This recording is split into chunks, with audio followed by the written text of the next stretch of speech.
Paz do Senhor, pessoal. Bom dia novamente. Dando continuidade ao nosso curso, né, de grego, nossas aulas de grego, né? Só fazer algumas observações. Uma das observações que eu queria fazer era em relação ao sigma, né? Ao sigma, quando está nessa fórmula no minúsculo, você pode começar palavras com ele, ou então colocar essa letra no meio da palavra, nunca no final, né? Para o final da palavra, nós temos essa outra forma aqui, né? Então, só para quando você estiver escrevendo, não confundir, porque todos são sigma, né? Mas o sigma no maiúsculo, ele não tem alteração. Também sobre os sinais, né? Sobre a acentuação gráfica, né? Por exemplo, o sinal que a gente chama de espírito brando, né? Ele não sofre, não faz alteração na palavra. Já o espírito forte, ele faz, né? O espírito forte é como se fosse um R em inglês ou um J em espanhol, né? Por exemplo, Rose, né? House, né? Então a gente fala um cultual bem forte para poder falar o espírito forte, né? Quando ele inicia a palavra. Também sobre o acento grave, né? O acento grave, ele só pode aparecer na última sílaba de uma palavra. O acento circunflexo, ele só pode ser utilizado em sílabas longas e só pode cair na última ou penúltima sílaba, né? Estou falando do circunflexo, né?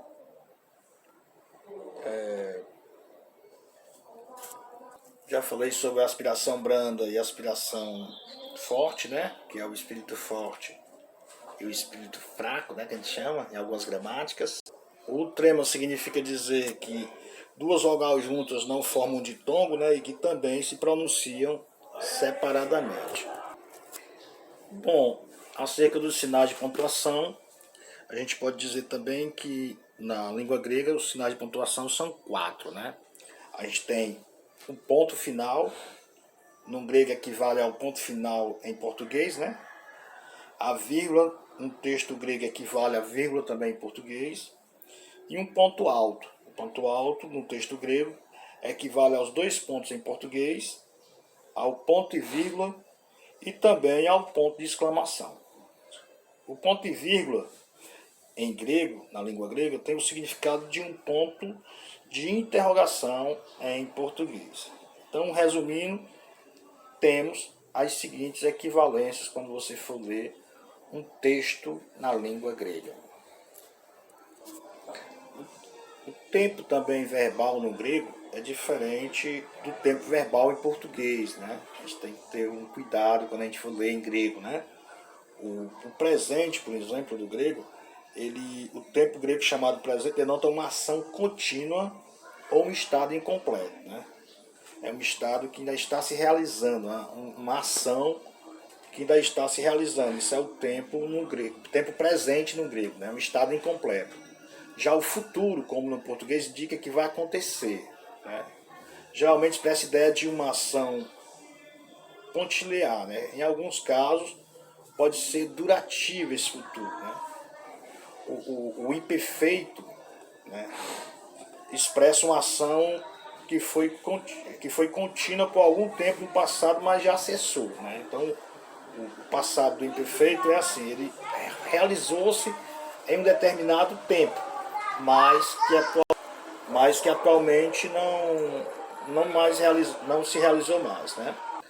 Já o aorista é um pouco mais difícil. O aorista ele indica que a ação de uma maneira simples, definida, né? E sem especificar sua duração, né? Faz referência ao fato ou evento em si, né? Geralmente no passado, mas não revela nem os antecedentes, nem os resultados dele. É a ação que chamamos de pontilhar, né? O exemplo é Jesus ressuscitou, né? Jesus ressuscitou, no grego está no aoristo, né? Ressuscitou, mas não especifica nada, né? Simplesmente ressuscitou, né? E o perfeito, que eles chamam de perfeito, é o tempo que indica o processo de uma ação e mesmo tempo a existência real de seus resultados. Em geral, expressa o estado atual como resultado de uma ação acabada no passado, assim diz a gramática, né? Então, o perfeito é assim: o amor de Deus foi derramado em nossos corações, né? É como se dissesse, continua ali, né? O amor de Deus foi derramado em nossos corações e continua ali, conforme Romanos 5:5. O mais que perfeito, ele refere-se a uma ação acabada no passado, que produziu certos resultados que continua a existir por algum tempo até cessarem. Em certo sentido, é um perfeito traslado do passado, né? O exemplo é: Pedro ficou esperando do lado de fora, né? Então, é o mais que perfeito na língua grega. A gente vai ver isso, né, com o tempo. Então, no resumo, a gente tem um durativo, né? Aspecto do tempo, na língua grega a gente tem um durativo, que é o presente e o imperfeito, o continuar, que é o futuro e o auristo, e o resultante, que é o perfeito ou mais que perfeito. A gente vai ver isso com o tempo, né? Aí os modos, aí a gente tem o indicativo, temos o subjuntivo, o imperativo e o modo optativo. Para não ficar muito longo o vídeo, né? Se a gente for falar da voz, a gente pode dizer que a voz ela pode expressar o sujeito, ela expressa o sujeito na ação, né? No grego existe 3 vozes: a voz ativa, né? Que a voz ativa ela indica que o sujeito realiza a ação expressa pelo verbo. Por exemplo, eu lavo, né? Luiu, né? Eu lavo. A voz passiva ela indica que o sujeito sofre a ação expressa pelo verbo, geralmente executada por algum agente que não seja ele próprio. Por exemplo, loumai, né? Eu sou lavado. E a terceira voz é a voz média, que a voz média expressa uma ação que o sujeito realiza em si mesmo, para si mesmo, né? Ou de si mesmo, em si mesmo, sofrendo, né? Os efeitos da ação. Ele diz assim: loumai, né? Eu me lavo, né? Ele mesmo pratica a ação sobre si mesmo, né? Então, são as 3 vozes que existem no verbo grego, né? Então, pode ser também para si mesmo, né? Em seu próprio interesse e benefício, como loumai, eu desato para mim, né? Ou de si mesmo, né? Por iniciativa própria ou confiado nas suas próprias forças, né? Exemplo, eu prometo, né? Que é epangelomai, né? Muito grande esse nome, mas eu prometo, né? O cara, por iniciativa própria dele, ou confiado nas suas próprias forças, ele pratica a ação. Já os pronomes pessoais, eu tenho, como no português, né? Eu tenho os pronomes pessoais na primeira pessoa, ou no singular, né? Que é ego, si, autos, né? Ou e, né? Que é o aute, que é num feminino, né? E temos remes, rimes, autói, que é no plural, né? Então a gente vai ver isso, trabalhar isso, para a gente poder indicar. Então, no verbo, como fica assim?